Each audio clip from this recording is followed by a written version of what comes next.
और ये रूप गोस्वामी पाद के अपराजित जीवन चरित कथा वैष्णवों के मुखारविंद से अपन श्रवण कर रहे हैं।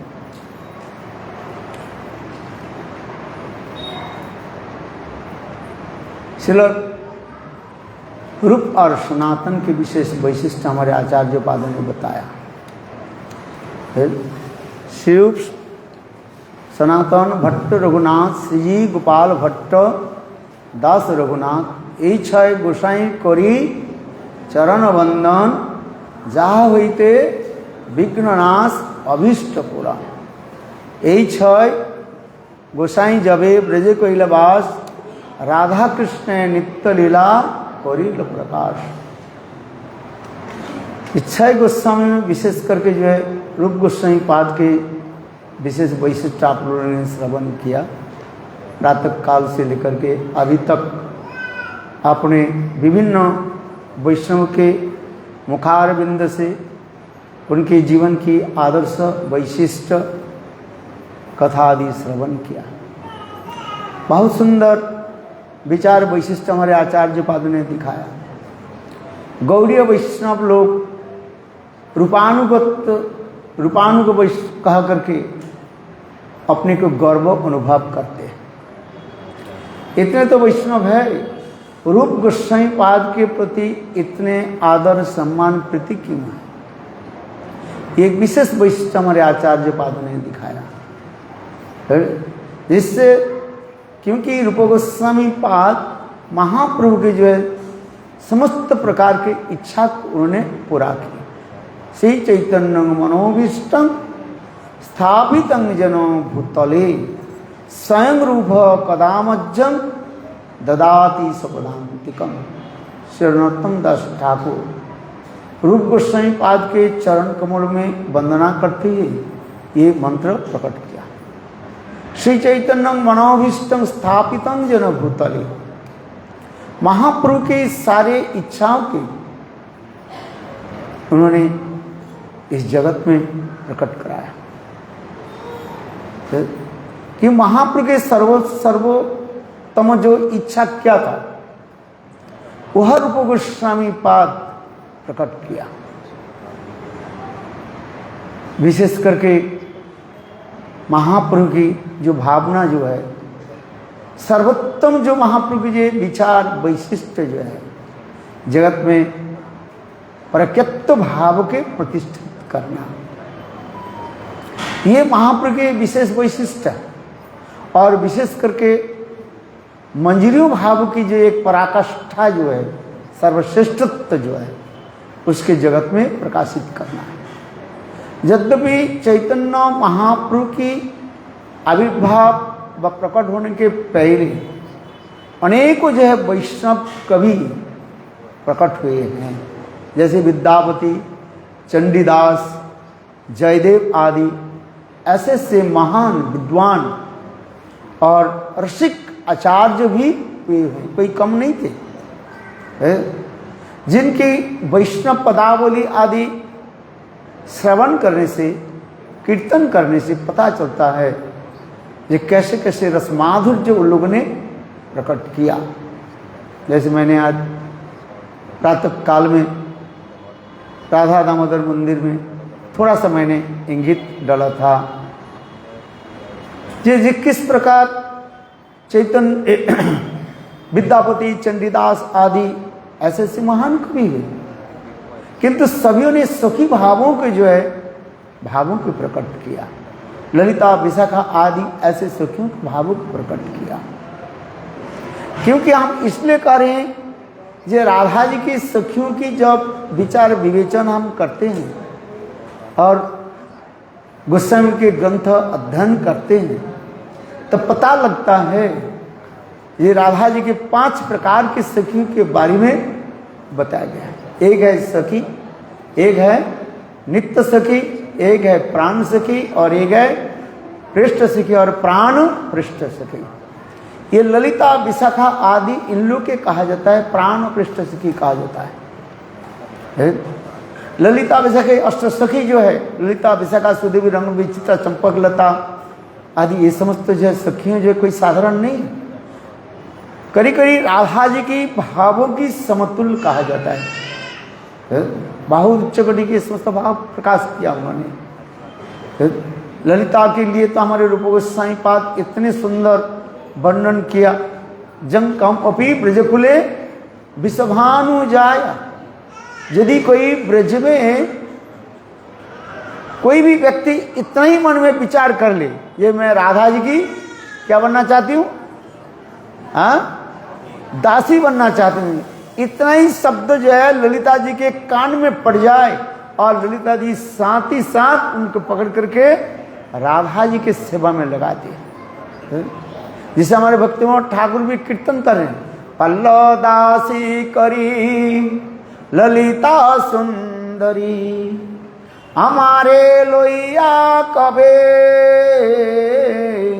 श्री राधिका पदे काले मिलाई बे आज्ञा से बासमर पीबे आज्ञा से बासमर पीबे आज्ञा से बासमर पीबे हमारे लोइया कबे। बोले ललिता देवी की ऐसे सुंदर महिमा है।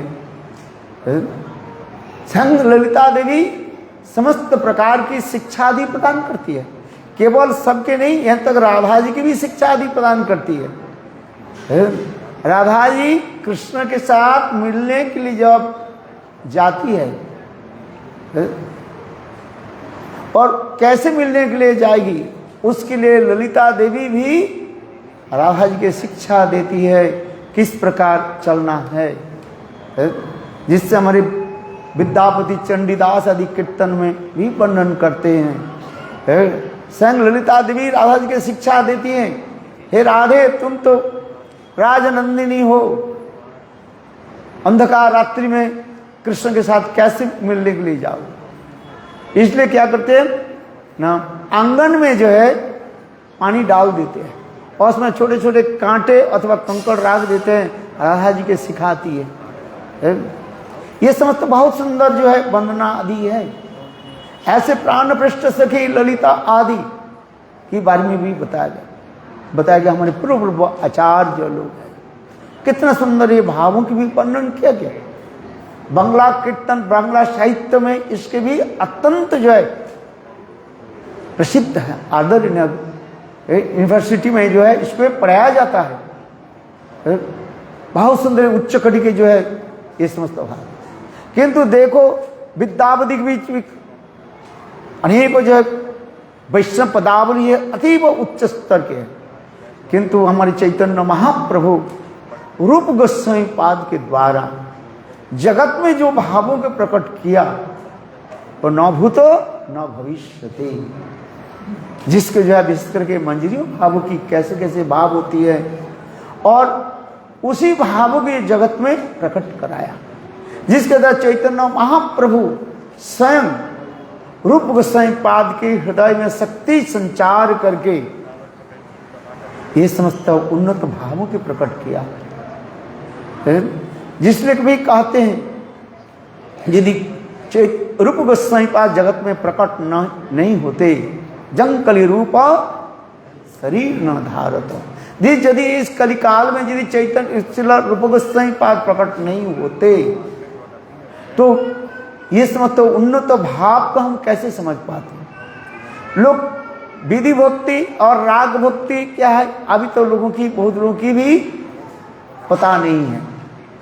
जो लोग गौड़ीय वैष्णव के आदि संग आदि करते हैं और विशेष करके गोस्वामी वर्ग के ग्रंथ आदि आलोचना आदि करते हैं, उनके पता है। अधिक लोगों में भी पता नहीं है ये राग भक्ति किसको कहते हैं, विधि भक्ति किसको कहते हैं और विधि भक्ति से आगे कैसे राग भक्ति में प्रवेश की पंथा क्या है, इसकी भी पता नहीं है।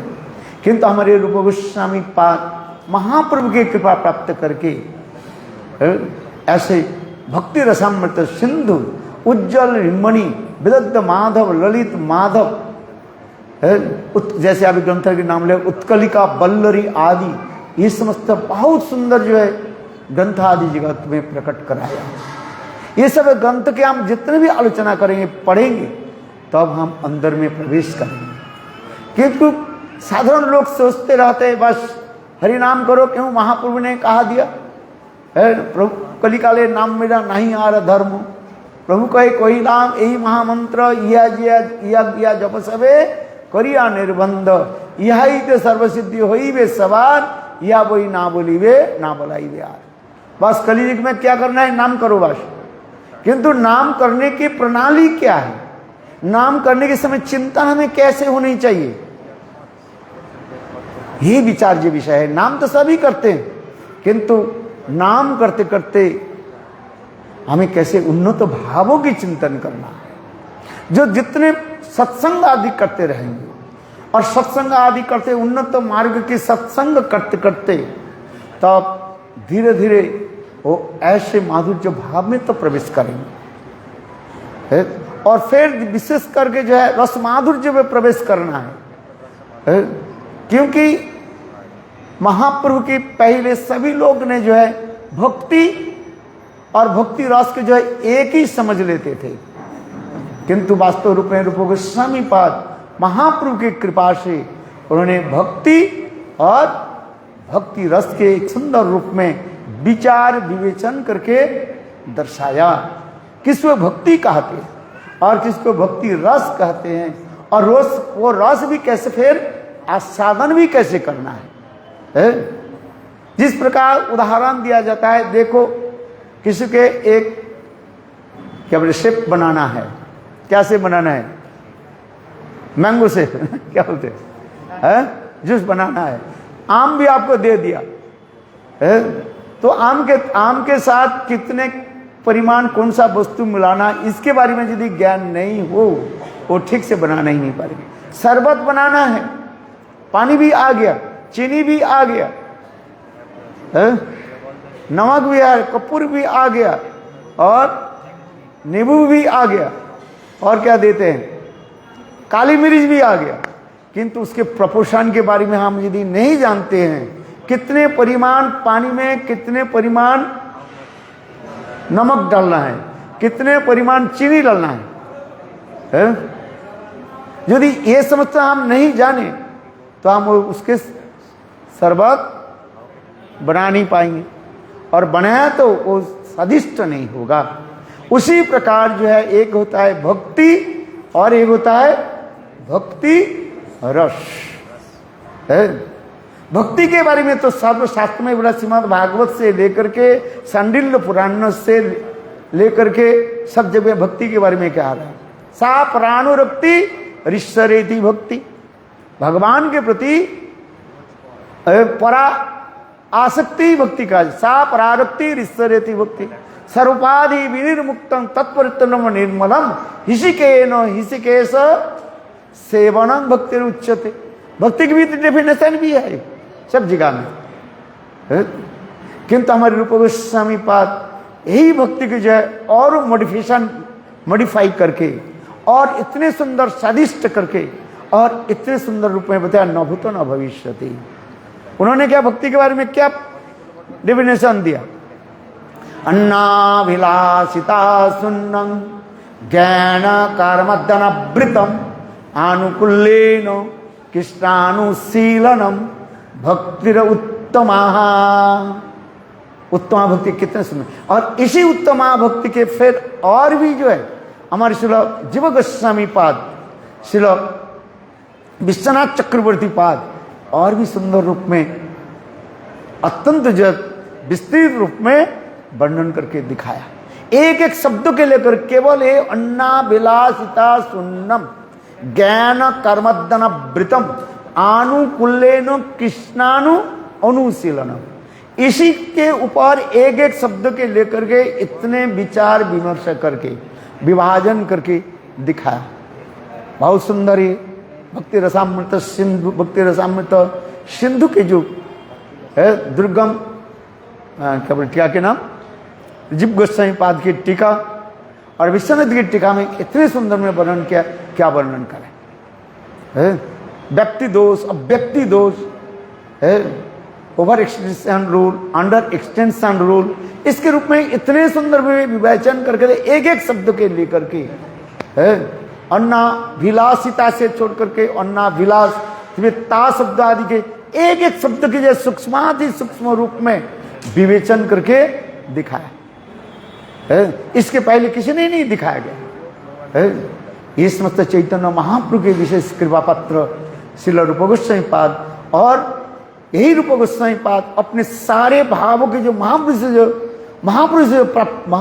से जो प्राप्ति किया, और वही भाव को श्रील जीव गोस्वामी पाद के हृदय में प्रकट कराया है, और श्रील रघुनाथ दास गोस्वामी के हृदय में प्रकट कराया, और तब इन लोगों ने इतने सुंदर रूप में जगत में प्रकट करा दिया। भक्ति इसके बने, भक्ति रस के बारे में भी पढ़ा, रस किसको कहा जाता है, रस के संबंध में भी विवेचन किया है। 4 प्रकार के सामग्री में जो रस होता है उसके बारे में भी बताया। विभाव, अनुभाव, सात्विक, व्यभिचारी है, फिर आलम्बन, उद्दीपन, ऐसे करके सुंदर रूप में ये समस्त विचार विवेचन करके दिखाया। एक होता है भक्ति, एक है भक्ति रस, फिर दूसरा आस्वादन भी कैसे होगा है। मैं तो सच में इतना ही बोलते जा रहा हूँ, समय तुम्हारे पास अभी आरती होने वाले हैं, एक ही शब्द बोलते कितने समय लगता है। शरबत आ गया, किंतु आस्वादक कौन है, आस्वादन कौन करने वाला है, उसकी भी होनी चाहिए। देखो हम एक उदाहरण देते हैं, कमल कहां पर खिलते हैं, कीचड़ में है? कमल के जन्म उत्पत्ति कहां पर है, कहां पर है, अरे जोर से तो बोलो, कीचड़ में है। नीचे कीचड़ रहता है, और कीचड़ से देखो कमल आकर के पानी के भेद करके आ जाता है, और पानी के ऊपर ऐसे खिल जाता है। सूर्य उदयति पद्म प्रकाशते, खिल जाता है। देखो उस सरोवर में व कीचड़ में, पानी में तो अनेक प्रकार तो जीव रहता है कि नहीं रहता है। विशेष कौन रहता है, मेढक, मेढक जानते हो, फ्रॉग रहता है कि नहीं रहता है। अच्छा, मेढक वो कमल के सुगंध, कमल की जो पराग आदि आस्वादन करते हैं, नहीं कर पाते।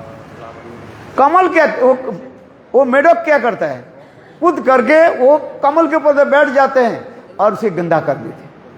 उसका आस्वादन करना तो बहुत दूर की बात है, गंदा कर देते। क्यों ना, मेढक के वो आस्वादन करने के लिए जो वो ये नहीं है, पावर नहीं है, इसलिए वो कर नहीं पाते हैं। उसके गंदा आदि करके फिर पानी में गिर जाता है। किंतु देखो उसी कमल की सुगंध आदि, मकरंद आदि पान करने के लिए दूर दूर से भ्रमर जो है आकर के उसी की आस्वादन करते हैं। और उसकी हम इसलिए कह रहे हैं, ये आस्वादक, एक जो आस्वादन जो करने वाले है, उसके लिए भी एक वैशिष्ट्य भी बता रहे हैं।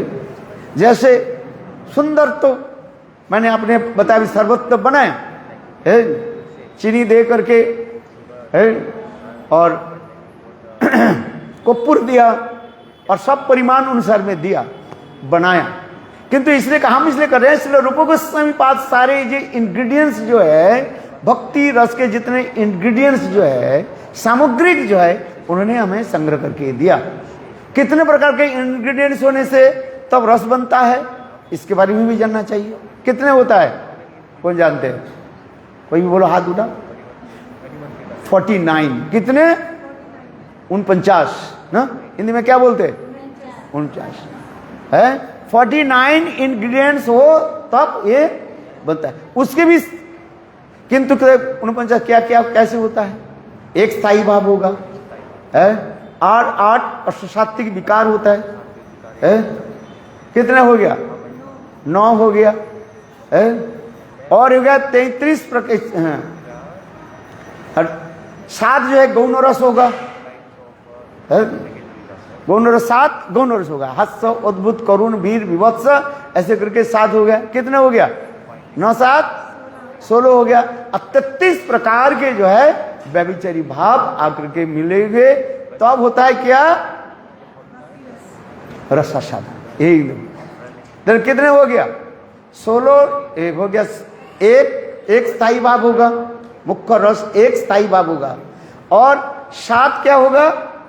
गौण रस होगा। हास्य, अद्भुत, करुण, वीर, विभत्स, 7 हो गया। कितने हो गया?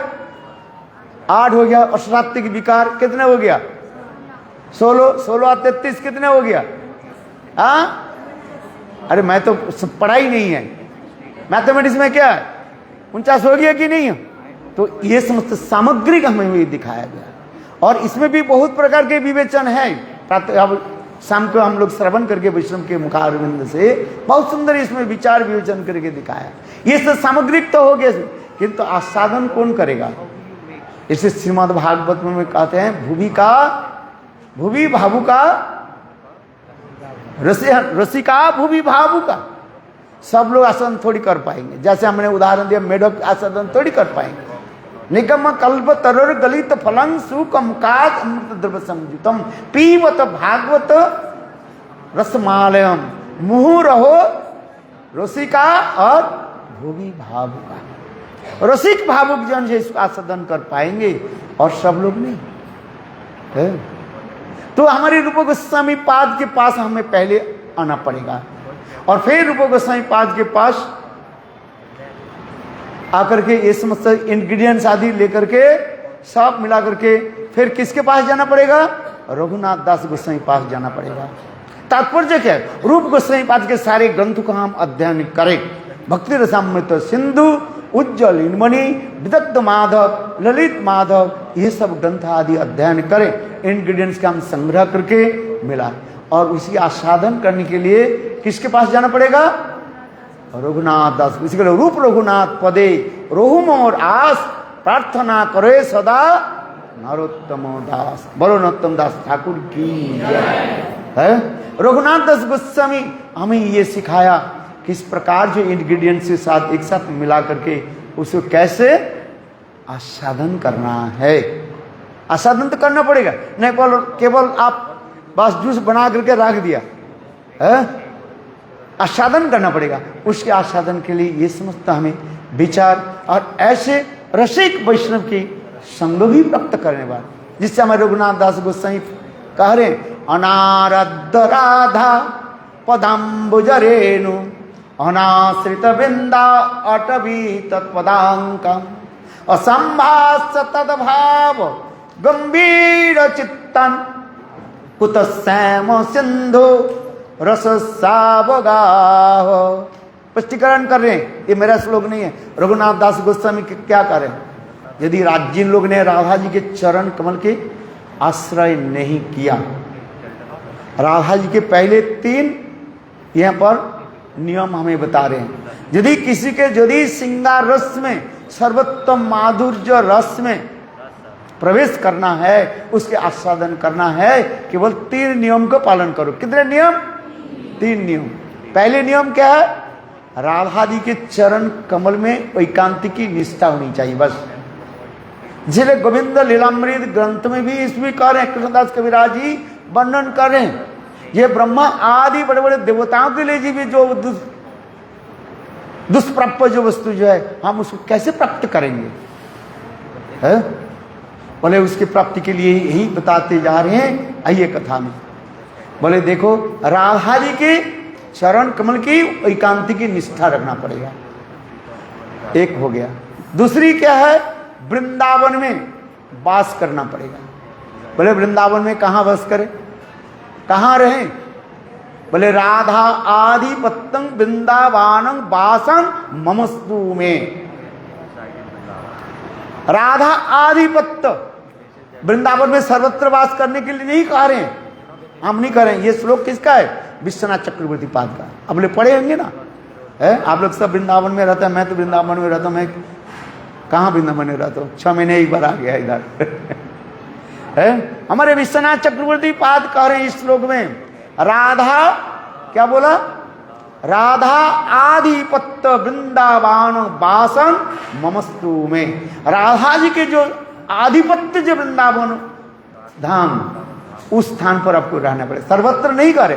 बोले राधा जी के आधिपत्य वृंदावन स्थान कौन सा है? पर सर्वत्र ही है। तो बोले नहीं, सखी स्थली में जाओ, चंद्रावली के स्थान में जाओ, तो आपके राधा जी नाम से क्या करेगा?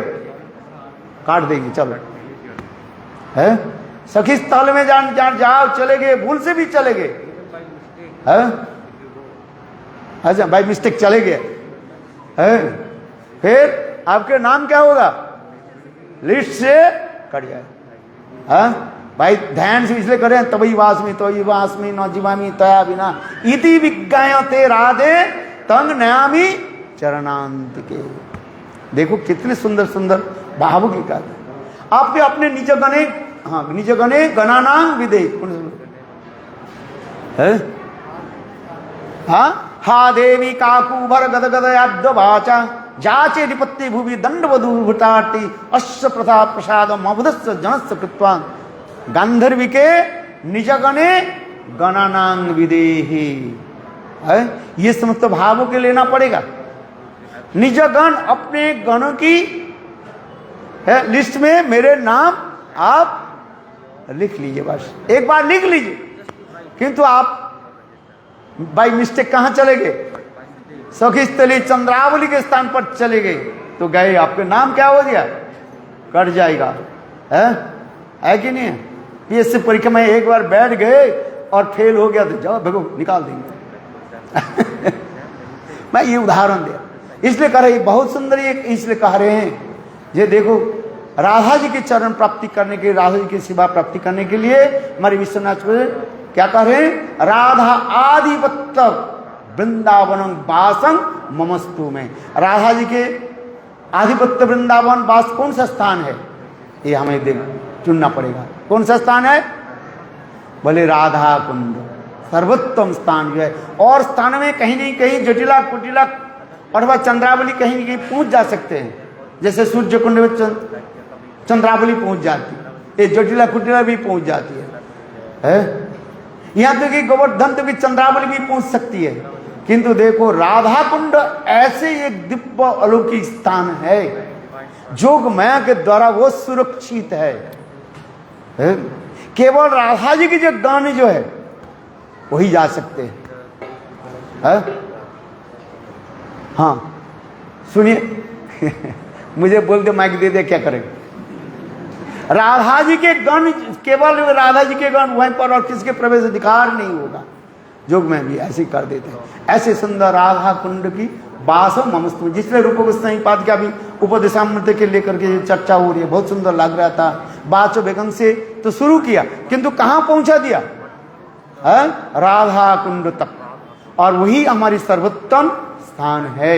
इसलिए कहते हैं राधा कुंड की बास कहते जा रहे हैं, सर्वोत्तम स्थान। और तीसरी नियम क्या बता रहे हैं? पहले बताया राधा जी के चरण में एकांत की निष्ठा, दूसरी वृंदावन वास। यहाँ पर वृंदावन वास करके कहने से बृहद वृंदावन है। एक होता है पंचकोशी वृंदावन में हम जो परिक्रमा कर रहे हैं, और एक होता है बृहद वृंदावन राधा कुंड से लेकर के नंदगांव, ये सब के कहा जाता है बृहद वृंदावन भी सत्य में कहा गया। राधा कुंड की बात कहते जा रहे हैं। और तीसरी पॉइंट कह रहे हैं ऐसे रसिक वैष्णव की कहा, जिन्हें कहते हैं अनारद्ध राधा पदाम्बुज रेणु असंभसत तद्भाव गंभीर चित्तान।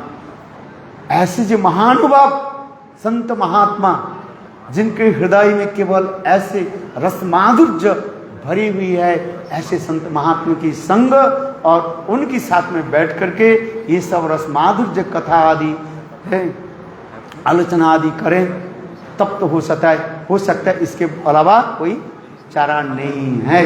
जिससे हम यही कह करके मैं अपने वचन को ये विराम देता हूँ। आज रूप गोस्वामी पाद की जो अत्यंत सुंदर तिथि जो है, विरह तिथि जो है, जिसके हम मना रहे, उनके आविर्भाव विरह तो एक ही सा है।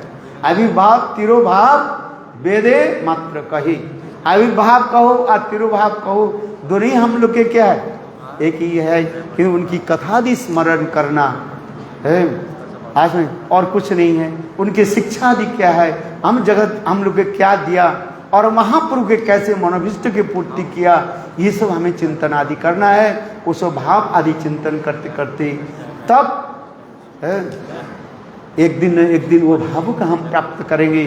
जिस प्रकार सांप जैसे अपने क्या बोलते हैं स्किन को जो है केंचुए के जो है छोड़ करके जैसे बाहर चले जाते हैं, उसी प्रकार ये समस्त दिवा चिंतन आदि करते करते है और हम चले जाएंगे। और एक ही श्लोक करके रूप गोस्वामी पाद जैसे लिखा है, विविध कुसुम बिंदु दम्बिलो दाटी विगदोरित मधुपूर्ण के पिंची प्रशस्ति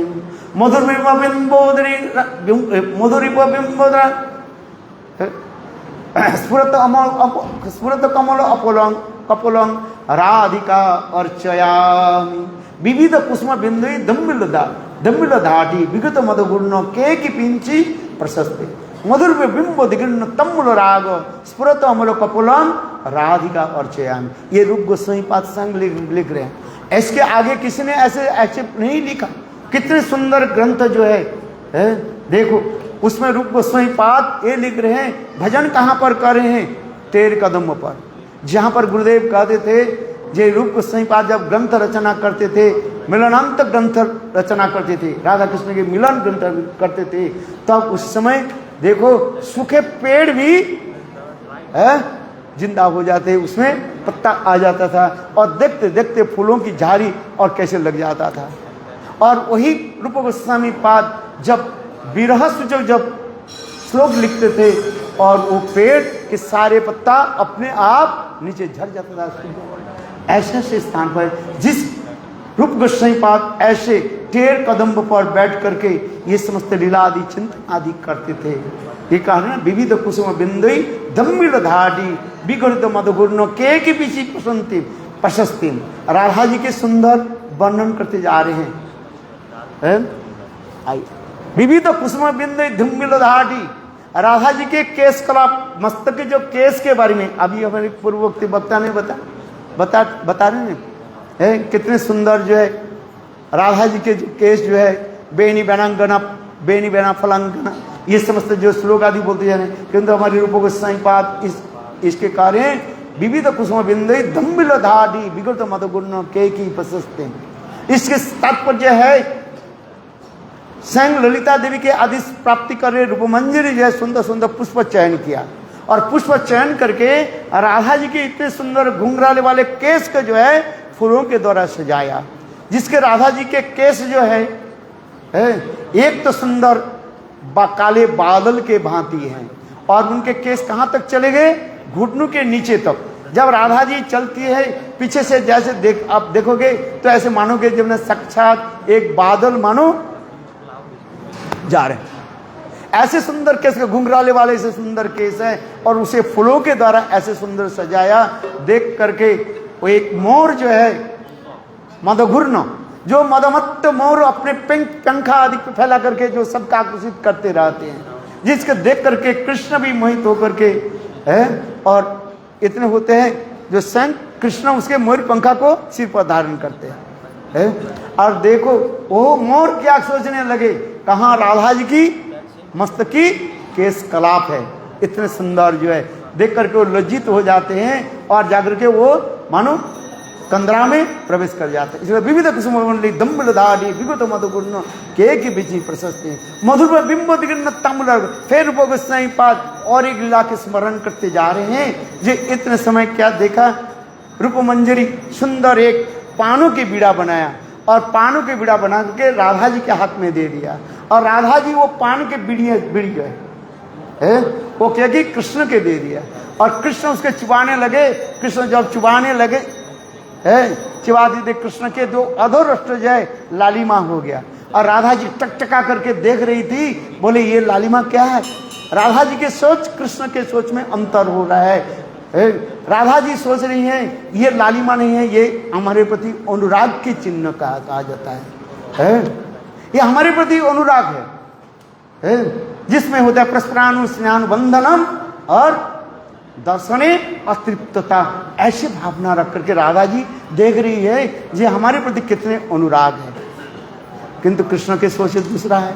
कृष्ण सोच रहे राधा जी टकटका करके मेरे होठों के तरफ देख रहे हैं, मतलब मेरे उच्छिष्ट प्राप्ति करने के लिए बस हो गया मेरे। और उस समय राधा जी ने कृष्ण ने क्या कि अपने जो चिपाए हुए पान जो उच्छिष्ट है ना, कृष्ण अपने जो पान को चिपाया वो उच्छिष्ट के राधा जी को देने लगे। बस राधा जी के हो जाते क्या, अहितु की मान हो जाती है।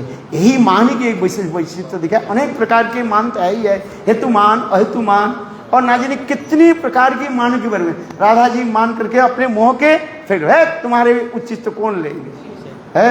और इतने समय कृष्ण ने क्या कि राधा जी के आलिंगन करके उनके कपोल पर मतलब एक गाल पर चुम्बन कर दिया। वो ऐसे सुंदर है गोलाकृति हो आ गया।